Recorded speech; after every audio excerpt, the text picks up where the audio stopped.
Hello दोस्तों, स्वागत है आपका अपने चैनल इतिहास के निशान में। आज हम ऐसी सल्तनत के बारे में जानेंगे जिसके बारे में लोग ज्यादा बातचीत नहीं करते, लेकिन ये इतिहास की ताकतवर सल्तनतों में से एक है। इसी सल्तनत ने अनातोलिया के दरवाजे खोले थे और वहाँ कई कबाइल को आबाद किया था। इनमें से ही एक कबीला था जिसे काई कहते हैं। बाद में जाके उस्मानी सल्तनत कायम की और 620 साल तक हुकूमत की। अगर आपको उस्मानियों के बारे में जानना है तो डिस्क्रिप्शन में लिंक मिल जाएगी। हम जिस सल्तनत के बारे में बात कर रहे हैं वो सल्जुक सल्तनत है। ये एक अहम मुस्लिम तरीन सल्तनत है जो 11वीं सदी में कायम हुई। सल्तनत न सिर्फ सियासी तौर पर ताकतवर थी बल्कि इस्लामी तहजीब व तमद्दुन की तरक्की थी। सल्जुक कबाइल तुर्किस्तान के औस तुर्कों की एक शाख थी। इनके बानी सल्जुक बिन दफाक थे। इनका खानदान वस्ती एशिया के इलाके में आबाद था, लेकिन वक्त के साथ ये कबीला मगरिब की तरफ बढ़ा। 11वीं सदी में तुगरुल बेग ने सल्जुक कबाइल को मुत्तहिद किया और 1037 ईस्वी में निशापुर को फतह करके सल्जुक सल्तनत की बुनियाद रखी। सल्जुक हुक्मरान ने इस्लाम को अपना मजहब इख्तियार किया और इस्लामी दुनिया के सियासी व मजहबी रहनुमा बने। तुगरुल बेग 1037 से 1063 ईस्वी तक थे। ये अब्बासी खिलाफत के मुहाफिज बने। बगदाद में अब्बासी खलीफुल कायम के साथ इत्तेहाद कायम किया। अल अरसलान 1063 से 1072 तक थे। इन्होंने 1071 की जंग मुलाज़करत में बाज़ंतीनों को शिकस्त दी, जो तारीख का एक अहम वाक़या है। मुलाज़करत की जंग इस्लामी और बाज़ंतीन तारीख की एक अहम वाक़या है। ये जंग सल्जुक सुल्तान अल अरसलान और बाज़ंतीन बादशाह रोमानु चहरुम के दरमियान लड़ी गई। सल्जुक सल्तनत एशियाई को चक अनातोलिया में अपनी हुदूद बढ़ा रही थी और बाज़ंतीन हुक्मरान को चैलेंज कर रही थी।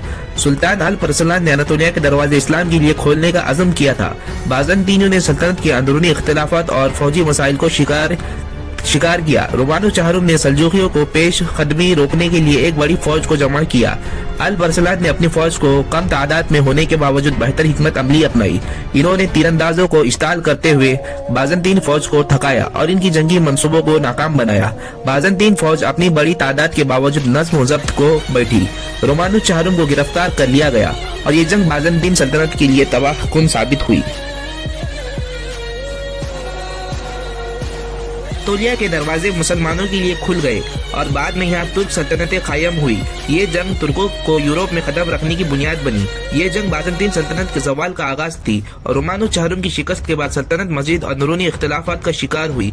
सुल्तान अल अरसलान का पैगाम। अल अरसलान ने इस जंग में फतह के बाद कहा, अगर हम अल्लाह पर भरोसा करें और इखलास के साथ जिहाद करें तो अल्लाह हमारी मदद करेगा।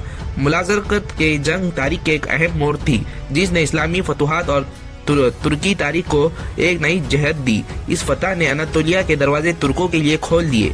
मुल्क शाह अव्वल 1072 से 1092 तक सुल्तान थे। सल्जुक सुल्तान ने अपने उरूज पर पहुंची।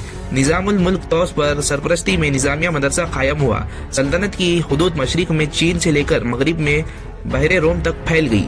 अनातोलिया निजामिया मदरसिया ने इस्लामी दुनिया में तालीम के फरोग में अहम किरदार अदा किया। निजामिया मदरसा इस्लामी तारीख के एक अहम तरीन तालीमी इदारों में से एक है। ये मदरसा अब्बासी दौर में कायम किए गए और इस्लामी उलूम फ़नून के तरक्की में नुमाया किरदार अदा किया। इसका कायम खास तौर पर वजीर निज़ाम अल मुल्क तौस के दौर विरासत में हुआ, जो एक मशहूर ईरानी सियासतदान और दानिश्वर थे। फ़लसफ़ा, साइंस, फ़िक़्ह और अदब की तरक्की हुई। सल्जुकी तर्ज तामीर ने इस्लामी फ़न तामीर में नए रजानात मुतारिफ कराए। मसाजिद, मदारिस और किले तामीर किए गए। सल्जुक सल्तनत का ज़वाल। सल्जुक सल्तनत हुक्मरानी खानदान के दरमियान इख्तिदार के लिए मुसलसल लड़ाइयाँ होती रही। सुल्तान के औलाद के दरमियान तख्त के लिए जंगों ने सल्तनत को तकसीम कर दिया। ये तकसीम मुख्तलिफ हिस्सों में हुई, जैसे सल्जुक रोम, अनातोलिया और खुरासान के सल्जुक।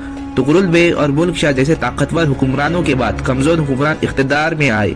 उन हुक्मरानों ने सल्तनत को मुत्तहिद रखने में नाकामी का मुजाहरा किया। बिजारा और अमरा का असर बढ़ता गया, जिसने मरकज़ को मज़ीद कमजोर कर दिया।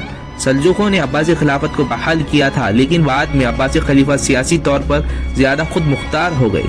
अब्बासी खिलाफत ने बगदाद और इराक पर दोबारा कब्जा कर लिया, जिससे सल्जुकों की ताकत महदूद हो गई। सलीबी जंगों का असर। 1096 से 1291 तक सल्जुक सल्तनत को शदीद नुकसान हुआ। यूरोप सलीबी अफवाज ने शाम और अनातोलिया में सल्जुकों को शिकस्त दी। ख्वारिज़मी तुर्कों ने सल्जूक इलाकों पर हमले किए और इनकी ज़मीनों पर कब्जा कर लिया। 13वीं सदी में मंगोलों ने इस्लामी दुनिया पर हमला किया, जिसने सल्जूक सल्तनत के बाकी मान हिस्सों को तबाह कर दिया। मुसलसल जंगों और दाखिली इंतशार की वजह से इक़्तिसादी निज़ाम तबाह हो गया, तिजारती रास्ते गैर महफूज हो गए, जिससे माशियत पर मनफी असर पड़ा। इंतज़ामी कमजोरियों के बाद तालीमी और सकाफती तरक्की रुक गई। उलमा और दानिश्वर के सरपरस्ती को हम गई जो पहले सल्जूक दौर का खास थी।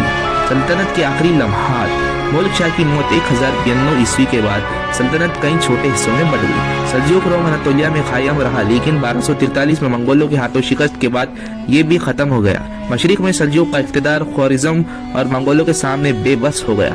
सल्जूकों के ज़वाल ने मंगोलों के लिए इस्लामी दुनिया पर कब्जा आसान कर दिया।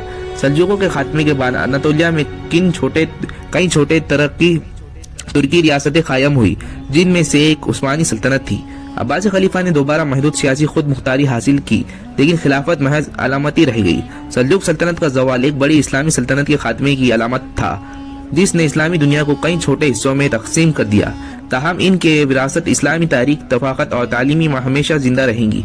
तो दोस्तों, ये थी सल्जूक सल्तनत का सफर। आपको ये वीडियो पसंद आई हो तो लाइक करें और अपने दोस्तों में शेयर जरूर करें, और ऐसी तारीखी वीडियो के लिए हमारे चैनल इतिहास के निशान को सब्सक्राइब करें। अल्लाह हाफिज।